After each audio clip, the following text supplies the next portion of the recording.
the earliest na pwede mag-resume yung hearing, November 14, Friday.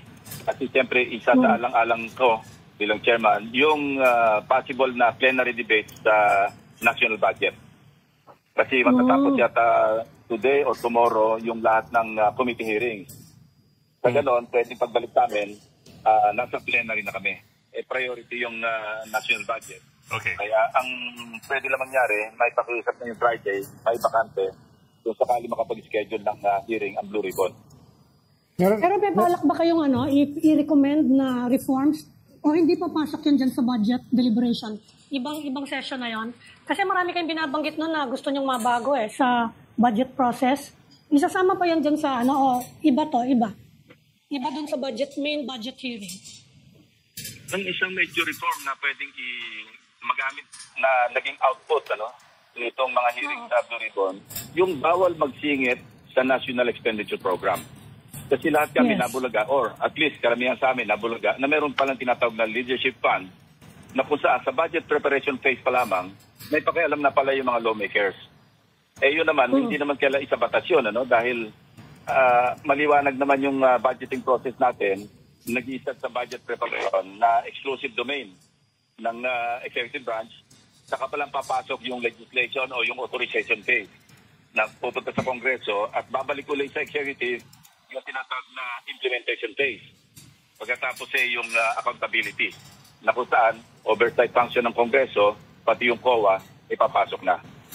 Senator, anong aasahan ng mga tao na highlights dito sa pagbukas ng Blue Ribbon session sa, kailan mo yan, November 14? 14. Ano ba posibleng highlights yung aasahan nila? Ang bago lang development, kanina lang, na natapos na yung investigation na ginawa ng executive judge ng Manila at may resolution na. Ang kanyang rekomendasyon mag-file ng kaso ng, I think, falsification, and possibly perjury against, of course, yung principal actor, si Orly Gutesa, dahil napatunayan na hindi real signature noong si Betsy Espera, yung notaryo publiko.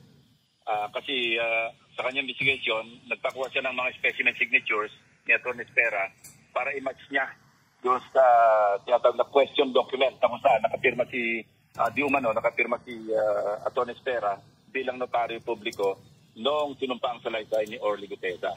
So may findings na yun at I think nire-recommend niya ngayon sa prosecutor's office ng DOJ na magtampa ng demanda, magsimula ng preliminary investigation against Gutesa and those responsible for presenting his affidavit. Hindi ko alam kung sino yung saklaw noon.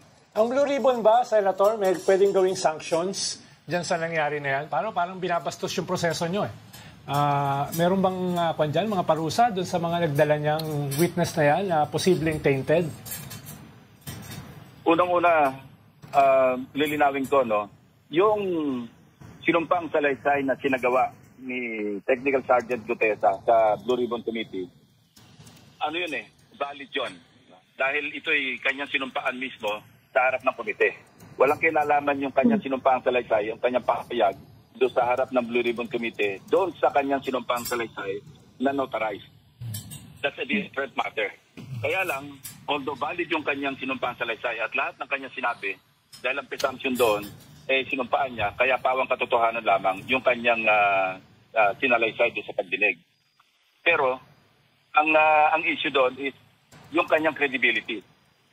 Kasi tinanong siya doon kung sino yung notaryo, sabi niya, siya mismo ang nagpanotaryo kay Atty. Espera.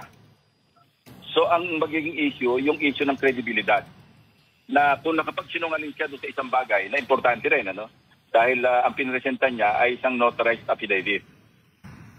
Pero sir, at kung sinasabi niya siya mismo ang nagpanotaryo kay Atty. Espera, dapat yun ang katotohanan. Pero lumalabas ngayon at ito'y mismong resolution ng executive judge ng Manila RTC ang nagsasabi na kasinungalingan yon, medyo may tama yung kanyang credibility. Now, bahala na yung mga miyembro ng committee. Ako bilang chairman, alam ko na yung ida-draft ko bilang committee report patungkol doon. Pero nakasalalay pa rin yun sa appreciation ng mga miyembro na mga pipirma sa committee report kung sasang-ayunan nila yung observation ng chairman na magda-draft ng committee report. Sir, just recognize si Regina Lay is now with us.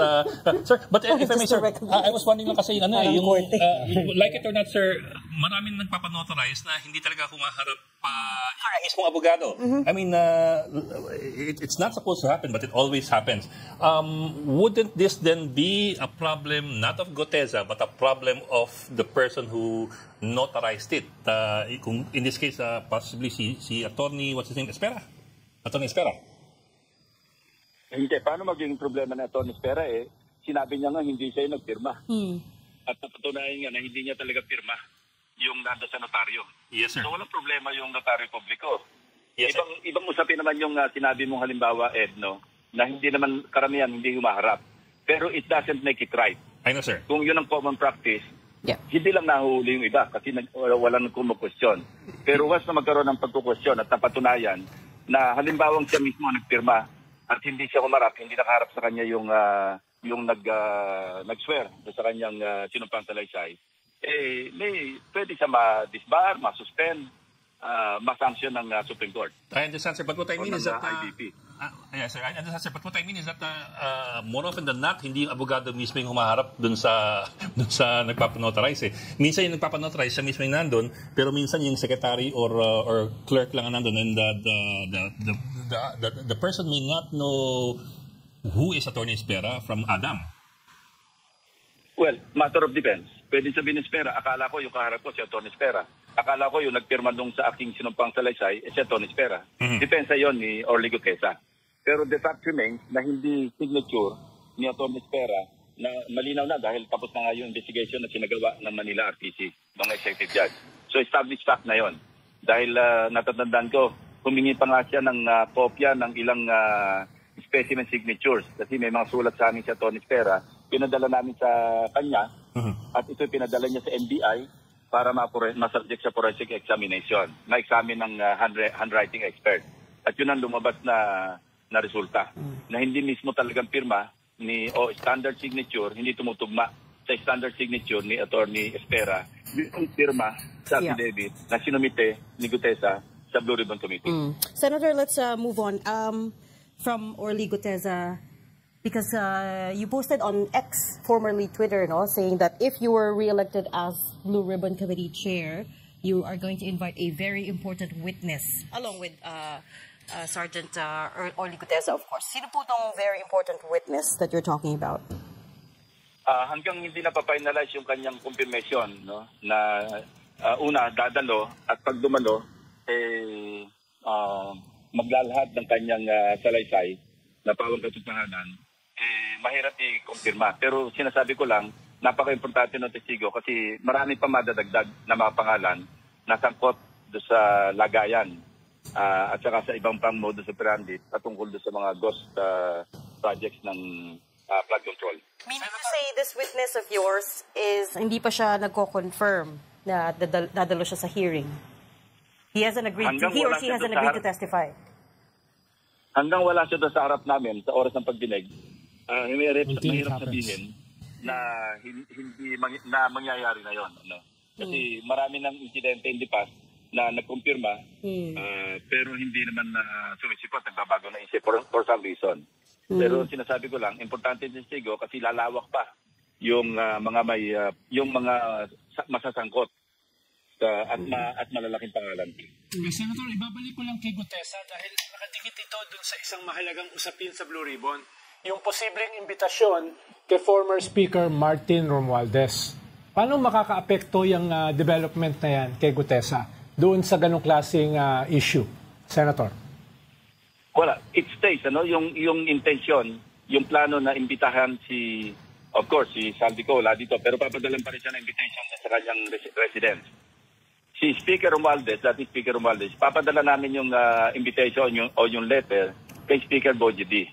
At siya yung magsasabi kay dating Speaker Romualdez na dumalo kung kagustuhan ni Speaker Romualdez na dumalo. Pero, in between, nagbigay na ako ng instruction just in case na bumalik na ako bilang chairman na mag-prepare na ng subpoena doon sa contractor noong construction ng bahay sa number 42 McKinley Road sa Forest Park or doon sa security agency na nag-handle ng security, yung may kontrata na nag-handle ng security doon sa naturang house under construction para dalhin yung doon sa STECOM para dalhin yung logbook. At kung makapag-testify sila na talagang indeed during the period between December 2024 hanggang August 2025, may mga dumating ng convoy ng mga sasakyan doon, for some reason, makaka-reinforce doon sa salaysay na ginawa ni Orly Gutesa na nag-deliver sila doon. So, importante yun. Kung madadala yung logbook at magtestify yung may dala ng logbook, na totoo nga sa ganitong period, sabihin natin meron specific date or dates, between December 2024 and August 2025, mahalaga yon. Kasi magiging very credible at saka daming yung evidence ng salaysay sa pamamagitan ng salaysay ni Orly Gutesa. At kung wala naman sa logbook, walang dumating doon na convoy ng mga sasakyan at may testimony na wala talagang dumating doon, bagsak yung credibilidad altogether ng salaysay ni Orly Gutesa. Senator, missing in action si Orly Gutesa. Baka may balita ka sa former Marine. May mga kontak ka dyan sa military. Nasaan kaya siya? Madali ba siyang ma-summon kung sakasakali? Pinacheck ko na yung mga addresses at katunayan, humingi ng tulong yung RTC Manila. Doon sa address, pinadala namin sa kanila, pero ang sabi, wala na raw si Gutesa, hindi na doon nakatira. Yes. Ang subpoena na ipapadala namin sa kanya, i-course namin through the office of Senator Marcoleta and or doon sa residence or office ni dating Congressman Mike Defensor. Kasi sila naman yung nag-present, lalo si Senator Marcoleta. Kaya sana, alam nila kung paano makontak. Kasi chinek ko rin yung CCTV doon sa Senado, noong araw ng pagdinig na nando si Gutesa. Dumating siya doon as early as 8:27. Pagkatapos siya may sumalubong sa kanya, dumiretso siya sa opisina ni Senator Marcoleta. Paglabas niya, diretso siya, sinamahan siya nung staff ni Senator Marcoleta doon sa gallery. At nanatili siya doon habang kami nagkakaroon ng pagdinig. Pinababa siya mga bandang, I think, 10:27, tinawag siya, nanggaling siya doon sa gallery. At bumaba siya. So, ganun kalawak yung pakikipag-ugnayan ni Sergeant Gutesa kay Senator Marcoleta. Kasi maaga siyang dumating, pumasok sa opisina ni Senator Marcoleta, I think he stayed there for around, kung di ako nagkakamali, mga around 30 minutes. Pagkatapos lumabas, at doon siya nanatili. Nakinig siya doon sa aming pagdinig habang hindi pa siya pinatawag. Pero nung dumating siya, nag-iisa siya? Nag-iisa ba siya nung dumating siya? Parang may kasama siya. Hindi ko sigurado kung kasama niya, pero may kasabay siyang pumasok. Kasi sabi ni Senator Marcoleta, hindi rin daw niya alam kung nasan Pwede naman tayo humingi ng tulong doon sa mga kakilala namin, mga dating nasa serbisyo ng mga marine officers na baka sakali makatulong para lang maka-shed light, mas makapag-shed light doon sa kanyang sinumpang salaysay. Ngayon, kung hindi ka makita, i-appreciate na lang namin yung kanyang sinumpang salaysay on its face value, on its face, Kung yung face value ng kanyang sinumpang salaysay, yun ang magiging part ng record. At ulitin ko, valid yung kanyang sinumpang salaysay regardless of kung pinalsipay niya yung notaryo, valid pa rin yun. Kasi aside from the affidavit, sinumpaan niya pa rin yun doon sa harap ng Blue Ribbon Committee. Yes, sir. What prompted you, Senator, to check the CCTV of the day that he showed up at the Senate? Ano po yung hinahanap niyo? Hinahanap ko lang kung sino yung kasama. Kasi nga nawawala siya Baka kakilala ko yung kasama niya pumasok, matanong. Kung nasaan siya, saan pwede makontak. Yun lang nag-prompt sa akin. Kaya sabi ko, tingnan nyo nga kung sino yung kasama niya na pumasok siya. Hanggang ngayon, tinitingnan namin kung ma-identify yung kasama at baka sakaling makatulong sa pag-locate sa kanya. Actually, nung sinumon siya doon sa DOJ at hindi sa Sumipot, doon ako nakapagbigay ng bilin sa aking mga staff na tingnan nyo nga yung CCTV, baka sakaling makatulong tayo sa DOJ sa paghahanap kay Gutesa. Si Senator Marcoleta has no idea of his whereabouts because that was his witness, di ba? I don't know. Hindi kami nag-uusap dalawa Sir, anyway, pero yun ang sabi ni Senator Marcoleta, hindi daw niya alam. Senator, ng due diligence nyo ba yung background niya? Parang colorful yung background niya. Naging security siya daw, allegedly, ni Saldico, ni Vice President Sara Duterte, etc. Parang marami siyang pinagtrabahuhan. Yung ba ay na-check na? Yes, nagsagawa ko ng RCBI, record check at background investigation. At alam mo, surprisingly, pardon the word, pero ako mismo, nakita ko at sa pakipag-ugnayan doon sa mga nakakilala sa kanya, magandaan yung kanyang service record. No? Masipag, at saka efficient, at saka diligent sa kanyang trabaho noong siya nasa Philippine Marines pa. So yun ang napag-alaman ko sa kanyang service record. Yung kanyang service reputation sa Philippine Marines, maganda. Sir, nabanggit nyo yung Manila RTC Executive Judge maaaring magsampa ng reklamo against Guteza and those who presented this affidavit. Kasama ba doon o masasabit ba doon for example, si former Congressman Mike Defensor at si Senator Marcoleta? Or they're not included in that consideration? Hindi siya ang magsasampa ng reklamo. Nire-recommenda niya sa Prosecutor's Office o sabihin natin sa DOJ na magsagawa ng preliminary investigation dahil pwede maging liable sa falsification si Sergeant Guteza and others responsible for presenting his affidavit. Ang question dito, bukod kay Guteza, yung affidavit mismo. Yes, sir. Pero I think medyo, sa tingin ko kasi layman, medyo stretch yun kasi wala naman personal knowledge yung nagpresenta sa kanya. In this case, si Senator Marcoleta o si Mike Defensor man, na hindi talaga properly o hindi notarized ng proper notary public yung salaysay ni Guteza. Okay. Tinanong nga siya ng pagdinig na ikaw ba mismo nagpanotaryo? Ang sagot ni Guteza, opo. Ako mismo nagpanotaryo na purportedly kay Atty. Spera.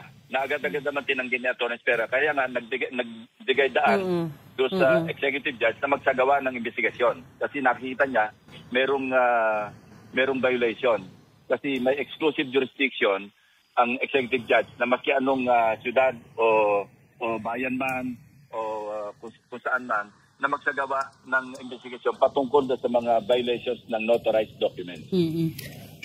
So you were able to confirm that maganda yung record niya when he was still a Marine, but is it correct to say that at this point we have not proven without a doubt that naging security consultant nga siya ni Congressman Zaldico? And others. Correct? As per his sinumpang Salazar, yes, sinabi niya. Hindi, pero outside of the statement, affidavit ni Guteza, wala pa pong ibang evidence. We have not proven at this point without a doubt that he served Zaldico at that time, that he said he did. Walang corroborative na statement o document na nagsasabing siya nga ay nagsilbing security detail ni Zaldico at kung sino pa man. Senator, balikan ko lang yung budget. Yung sinasabi nyo na gusto nyong reform doon sa wala nang pwedeng mag-insert na during the NEP. Sa tingin nyo, yung mga kasama nyo dyan sa Senado will go along with it? Kasi parang matagal nang ginagawa nila, na parang routine na tatawagan sila ng executive, tatanungin, meron ba kayong project na gustong isama rito? Parang normal Which is a clear violation of the budgeting process. Napakaliwanag nun. At ang isa pang dapat i-correct, so by way of yung sa aming committee report na gagawin, bakit ganun kadali na magbaba ng mga project? Dahil sa statement ni Bryce Hernandez at saka ni Alcantara, nagbaba ng proyekto sa Bulacan 3rd District Engineering Office. Teka muna, yung pagpasa ng GAA, itemize lahat yung projects, yung tinatawag na PAPs, di ba? Programs, Activities, Projects. Itemize yan Pagka yung pondo na na para doon sa isang particular na proyekto, iniba mo, technical malversation yon. So maraming magiging liable sa technical malversation, lalo pangat may kasamang lagay o komisyon o kickback, may papatong pa yung kasong technical malversation kung sino man ang may gawa noon. Kasi, for the life of me, I cannot really explain kung bakit pinapayagan yung halimbawa, ito, hypothetical ito, dahil hindi naman tayo bibigyan ng conclusion doon sa kaso ni Senator Villanueva. Di ba sabi, ang hinihiling ni Senator Villanueva, at ito sa statement ni Alcantara, humihingi ng multipurpose building na nagkakahalaga ng 1.5 billion. Parang unilaterally, arbitrarily, si Alcantara nagsabing, hindi, palitan natin kasi hindi tayo aabot sa di umano'y hinihingi 150 million na kickback. Dahil 10% ko multipurpose, kaya pinapadala ng 600 million pesos na flood control project. Kasi mas malaki yung commission o kickback doon na magtutugma rin sa 150 million sa 25%. So bakit pwedeng baguhin yun? Hindi po pwede yun kasi technical malversation nga yun eh. So dapat maging maingat na yung pagsunod o hindi pag-violate sa batas yung General Appropriations Act na kung saan nakapatungkol yung isang budget, halimbawang 100 million, 150 million, sa isang proyekto, hindi mo pwede baguhin yun eh. Marami-raming tatamaan yung technical malversation na sinasabi mo. Marami. Senator, malaki ba yung penalty dyan? Malaki ba yung penalty dyan? Saka ano ba yan? Non-bailable ba yan? Hindi. Ang non-bailable yung malversation through falsification of document. Ito yung mga ghost project o kaya substandard na binayaran, penalty pa yung mga nagse-certify na completed o kaya yung progress billing na sinasabing naka-accomplish ng 46% in a matter of 9 days o kaya 89% o 85% in a matter of so many days. Alam naman natin na hindi totoo. So yun yung malversation through falsification na merong benepisyo na nakuha yung mga nag-commit ng malversation at nag-falsify ng mga dokumento. Yun ang sinasabi mo kanina, Ami, na ang threshold amount is 8.8 million, no bail at saka capital offense. Oo. Pero yung technical malversation, kasi nagtatanungan mga tao eh, ano kayang pwedeng ipatong na criminal case sa insertion, budget insertion? Pwede bang parusahan yung mga nag-budget insertion? Pwede ba yung technical malversation o may mas matindi pang kaso na pwedeng i-file? Mga prosecutor na dapat mag-aral yan, Ami. Wala na sa Senado. Kaya ka naman mga tao eh. Kasi yun ang hinahabol din, ano? Yung mga lawmakers eh. The Mayor Act na hindi ka tumugon doon sa batas na ang isang budget, yung halaga ng ay dapat doon mo gugulin sa isang particular na proyekto, sa ibang proyekto mo ginamit, yun, napakaliwanag nun, basic nun, na talaga merong technical malversation. Yeah. Pero kung ano yung parusa at kung sino yung dapat tamaan, hindi ko kaya sagutin yun. Senator, on a different topic, may binanggit si Senate President Tito Soto na open daw ang Senado na buksan uli yung impeachment, depende sa magiging desisyon ng Supreme Court. Anong ibig sabihin nun? Tatanggalin nyo sa archive yung naka-archive na impeachment? Yes, yun ang purpose ng pag na-archive kasi, hindi tapos yun eh. Kaya ang kanya motion nun is to table, di ba? Ang motion ni Senator Marcoleta, motion to dismiss, na wala naman sa aming rules kasi nasa plenaryo kami. At nung sinabi niyang may supplementary application ng rules of court, doon sa rules of the Senate, wala rin pala sa aming, ako nga nag-interpellate sa kanya noon o nag-manifest tungkol doon.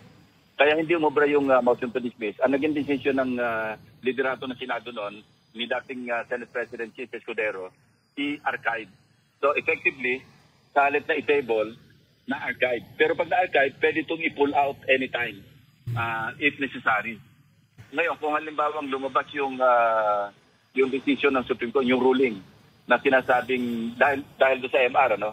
Kasi under MR ito eh. Kaya nga ang boto ko do sa usapin noon, nag-abstain ako eh.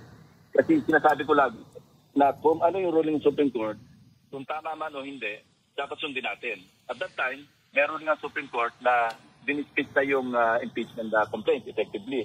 Pero dahil under MR, pwede magbago yung ruling ng Supreme Court. Hindi ko rin alam. Kaya ang boto ko noon, in-explain ko rin ito, na nag-abstain ako. So kung sakaling ang ruling na lalabas, babalik na rin, i-reverse ng Supreme Court yung kanilang naunang ruling tungkol sa impeachment at sinabi nilang matwid lang na ituloy impeachment, then aalisin o ipupull out sa archive yung impeachment complaint o yung i-final o tinransmit ng lower house sa Senate. So tama yung si Senate President Soto, pwedeng ituloy yung impeachment, depende sa ruling ng Supreme Court sa MR. But would that, sir, require a majority vote or is that automatic? Majority vote. So, okay. Kasi Imomove yan eh. Anything that na subject sa motion sa plenaryo, isasubject sa botohan. Okay, so... Which is why you said mahirap din, the process. Sir, if there are no other follow-up with the impeachment, if okay lang balikan ko yung witness niyo for the next Blue Ribbon Committee hearing, of course, I understand na ayun yung pa pong mag-commit until the person is in front of you, but you also said he or she will implicate more people. Malawak pa yung investigation. Can you give us an idea of how much wider this could become? Medyo malawak-lawak. Mga hindi lumalabas sa mga naunang hearings, may lalabas na mga bagong pangalan, at saka medyo malaking pangalan. I mean, higher than House Speaker and Senate President, sir? Regina, let's leave it at that, ano? Kasi pag nasa harap na namin yun, marinig naman natin lahat yan eh. We only have to wait until November 14. Okay. Marinig natin yan. Kung sakaling haharap siya doon. Yeah, but yun na nga eh. Pero all indications, ang all indications naman, it's a go eh. Okay. It's a go at this point. Sir, ilang syllables? Joke lang yun. But so marami pang names. Are we talking lawmakers? Are we talking contractors? Are we talking businessmen? Or lahat? Mas magandang hintayin na lang natin kasi baka mausog. Okay. Baka mausog. Masisipa kayo. Balikan ko na lang yung budget. Sige na nga. Balikan ko lang yung budget, yung Thank you, sir. program appropriations. Ano kaya pwedeng compromise doon? Kasi pati Malacanang sinasabi, dinidepensa ng Malacanang pati yung program, hindi daw pwedeng wala nun yung budget. Anong nakikita niyong possible compromise? Because you were recommending na i-abolish completely yan. Di ba pwede i-abolish na lang? Uncompromising kami dyan. Yung Senado, uncompromising. Senator Win Gatchalian. And by the way, Yeah. I take my hat off. Ako, I'm sorry, I wasn't able to attend the committee hearings kasi nag-undergo ako ng surgery cornea, Medyo nagkaroon ng complication, kaya parang na-immobilize ako for 2 weeks. But si Senator Sherwin, in fairness to him, handled the committee hearings very, very well, Naisip ko lang, pag tuwing nanonood ako ng pagdinig niya, para bang move over Senator Lacson, nandiyan na si Senator Gatchalian. Ang ganda ng kanyang pag-handle. At saka maganda yung kanyang pag-aaral. Actually, yung scrutiny niya, napakaganda. Marami siyang nailabas na mga maanumalya, na questionable, mga red flag. Ang dami niya nailabas. So, really, I take my hat off kay Senator Sherwin. Now, yung uncompromising kami dyan. Senator Gatchalian, Senate President Soto, and most of our colleagues, at least in the majority. Tatanggalin namin yung unprogram, especially nagtira yung House, naglipat sila sa unprogram appropriations ng mga ayuda. I think naiwan doon sa mga 42 billion. Tatanggalin namin yun. Mahabang usapin to pagdating sa BICAM, pero nagkakaisa kami na hindi po pwedeng nasa unprogram fund or a program appropriations yung mga ayuda. Ilagay natin sa regular item, sa regular budget. Ang ititira lang namin doon, yung foreign assisted. Total, doon naman sa ang program appropriations kasi is under the special purpose fund. Ito yung main item Ang special purpose fund, nandyan yung tinatawag na contingent fund. Yung QRF, yung Quick Reaction Fund. Kasi hindi naman natin alam kung ilang bagyo darating, gaano kalakas ng kalamidad So pinapayagan talaga yun na maging lump sum at nandoon yun. At 3 lamang yung papayagan provisions dyan. Na ito iniba ng House of Representatives, pati na Senado, doon sa 2024 budget. Kaya nga pati yung PhilHealth na pondo, napakailaman. Kasi 3 lang yan Pag merong excess collection, excess revenue, remember hindi lang excess revenue, naka-specify doon non-tax revenue. Yeah. Hindi yung excess revenue sa mga tax revenue, sa non-tax revenue lang. Pangalawa, pag may accompanying revenue measure. At pangatlo, may approved loan. Ang ginawa ng 2024, kaya nagsimulang lumala yung budget, dinagdagan nila ng UOCC. Ang PhilHealth, UOCC yan. So, alam mo, pag sinabing non-tax revenue, na ito yung isang requirement para makapag-realign ka from unprogram to program. Kasi may excess revenue ka from non-tax. Yung ginawa nito, baliktad. Sa halip na mag-augment sa pondo ng PhilHealth. Yung sa non-tax, yung PhilHealth pa kinunan. Now, yung hindi namin papayagan na mabalik yung extra provision. Kasi unang-una, pag sinabi mo DOCC, yung PhilHealth, covered ito ng special law. Yung FinTax. Kasi may earmark yan nagpasa kami ng syntax law noon, naka-earmark yung pondo na ibibigay sa PhilHealth at suporta sa universal healthcare. Effectively, inamend ng general law yung special law kasi ang GAA is a general law. Yung syntax at saka yung mga laws patungkol sa PAGCOR at saka PCSO kasi may mga earmarking din dyan Para effectively, inamend ng GAA by way of the special provision na dinagdag do sa 3 requirements. Ang pang-5, dinagdag na foreign assisted. Plano pang pakialaman, pati yung foreign assisted projects, gusto pang pwedeng galawin at ilipat do sa mga items do sa program. Now, yun lang ang aming papayagan. Pero lahat ng program appropriations, aalisin namin yun. Medyo malaking bakbakan ito sa quote-unquote pagdating ng BICAM. Pero kaya nga napaka-importante ng transparency. I-open namin sa publiko every step of the way, yung buong budgeting process, i-open out to public. At ito, nagpasa na kami ng Senate Concurrent Resolution. Wala isang counterpart sa House. Kaya we will encourage the House to pass their own version of the concurrent resolution para nang sa gano'n, nagkakaisa kami. So, sa concurrent resolution, lahat ng amendments na gagawin namin na transparent. Na lahat ng amendments, hindi pwedeng isusulat lang sa toilet paper o kaya sa yellow pad. Kailangan ito naka-record at saka transparent. Sa floor namin i-manifest o kaya i-move na ay parang sa regular mga bills na pinapasa namin. Sa plenaryo namin i-introduce sa aming mga amendments at doon tinigbobotohan namin isa-isa. Mga individual amendments yun. Sa budget, hindi ganun ang nangyayari. Before approval of second reading, nagbibigay lang yung individual members, individual senators ng kanila mga amendments, individual amendments sa chairman ng Finance Committee. At ito yung hindi nakikita na maski yung kapwa senador hindi alam kung ano yung amendment na in-introduce ng aming mga colleagues. Ngayon, iibahin namin yon. Kung hindi man na-introduce individually o personally noong mambabataso ng senador, ang magmamanifest mismo ng amendment, yung Finance Committee Chairman. Sasabihin niya na ito ay amendment na pinopropose ni Senator so-and-so. Nasa ganun maliwanag, madaling i-trace. Kasi sa ngayon, alam natin mayroong 150 million, 100 million na ginamit sa flood control. Wala namang aamin na kanila yung amendment o kanila insertion Kasi hindi matitrace back Pero ngayon, madali na makita kung magpapatuloy yung tinatawag namin transparency doon sa pagbalangkas ng national budget. Kaya mahihiya ngayon at magkakaroon ng responsibilidad yung proponent o yung mga proponents ng mga amendment doon sa kanilang mga insertion o amendment. Remember, kaya-clarify ko lang kasi ito isa sa pinagtampo ng aking mga kasamahan. Ang insertion per se is not illegal. Ang insertion, ang euphemism nito is amendment. Tinatawag lang na insertion kasi nga, ang nangyari noong 2025, sa BICAM isiningit. Wala ito sa version ng House, wala sa version ng Senate. Pagdating sa BICAM, di ba nga, sinasabi, nag-iisa si Senate President Escudero na nag-introduce ng amendments in the amount of, insertions in the amount of 142 billion. Sir, At ito inassign na lang sa mga senador, naghati-hati, na ito yung nasabi ko na rin na may mga insertions halos lahat. Na ito yung tinatampo nila. Wala namang masama sa insertion. Lalo pa nga, at hindi naman alam hindi naman responsable yung individual senators doon sa mga insertions na yon. Na i-assign lang sa kanila yon.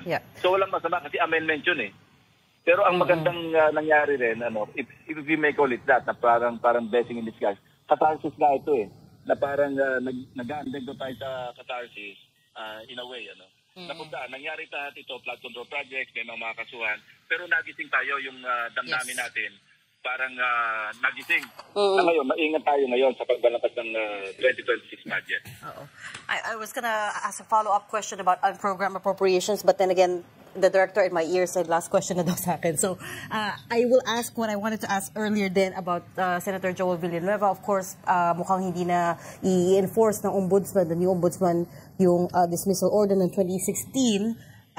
But have you, meaning the Senate leadership, received the, what do you call that, memo decision from former Ombudsman Samuel Martirez? And kailan niyo po natanggap yung decision na yun to begin with?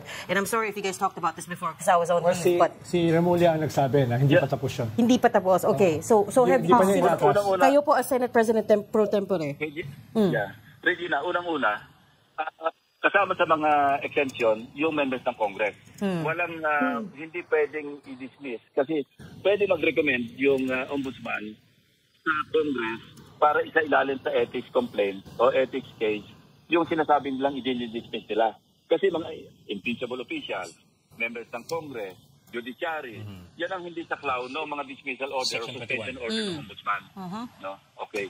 So malinaw yon na recommendatory yung kanila kung gusto. But then again, in the case of Senator Villanueva, meron din kaming sa rules sa ethics namin. Ang jurisdiction lang ng ethics committee ng Senado, yun lang offenses allegedly committed while they serve as senators or we serve as senators. Yung offenses allegedly committed before we became senators, walang jurisdiction yung ethics committee. Kaya nga even nga yung kaso ni yung ethics complaint against dating Senate President Escudero na yung nakatanggap ng campaign donation. I don't think we have jurisdiction over that case. Kasi he was governor when he was running for senator. So yung sinasabing infraction, yung sinasabing, well, yung criminal case, ibang usapin yon. Pero kasi may nag-file ng ethics complaint against him dahil patungkol doon sa campaign, receiving or accepting campaign contribution from a contractor. I don't think meron jurisdiction ang ethics committee over Senator Escudero in this particular case. And in the case of Senator Villanueva, kung merong ethics complaint, assuming na valid yung kanyang dismissal at sinailalim sa ethics complaint, hindi naman siya senador nun eh. Congressman siya nun eh. So wala rin. Wala nangyari. So, yeah. No, walang jurisdiction actually. Pero yung criminal case, ibang usapin Yes, yun. sir. Admin lang. Okay. Okay. Sir, pasikita lang isa pa. Sir, just to be clear, kasi I got a bit confused kanina eh. Doon sa unprogrammed funds, unprogrammed appropriations, kasi at least half of it is for necessary projects eh. Were you saying kanina that you'll allow it or kahit yun hindi nyo titira? No, we will not allow it. Except foreign assistance. Except foreign assistance. Alam mo kasi yung unprogrammed appropriations, ang authority lang niya na mag-release, Office of the President. Nagulat niya ako dahil nakakuha ako ng dokumento doon sa under the 2024 budget. Alam niyo ba kung magkano yung unprogrammed appropriations na pinakawalan ng DPWH? 50 billion pesos. Out of the 50 billion, 30 billion flood control. Kaya nagkaloko-loko eh. Inugot from unprogrammed appropriations at sinabog kung saan sa mga distrito para magsagawa ng flood control project. Talaga naabuso. Kasi alam nyo kung bakit? Kasi nandiyan yung suki nila eh. Suki ng mga mambabatas nasa DPWH kaya tinambak nila. Hanggang sa naungusan pa nga yung budget ng education sector, hindi ba? Kasi nandiyan na yung mga suki nila eh. Kabisado na nila kung sino yung kakausapin. Sina Alcantara, sina Bernardo. Yan yung mga kausap na nila eh. Kaya sa 2025, itinodo na nila eh. Yun ang masama kasi nawili. Kaya sumabog. The problem also is nandun yung AFP modernization is also under unprogrammed, right? So that's the issue. Alam mo, may dugtong ko lang, some people really don't know when to stop. Yung insatiability, ito yung nagpapahamak na sa mga iba sa kanila, no? Whoever they are. Yeah. Pero Senator, paano nyo gagawin concretely yung pagbukas ng BICAM? Ano ito yung first time na mangyayari na bubuksan yung meetings ng BICAM eh? Meron na ba kayong konkretong proposal? Paano gagawin yun? Yes, open sa publiko. At kung sino man yung magpo-propose ng mga panipaningit doon sa BICAM, dapat identify din. So, napalaking deterrent yun eh. So, kung ma-identify kung sino yung proponent o proponents ng amendments, realignment, or insertion, malaking deterrent yun ha.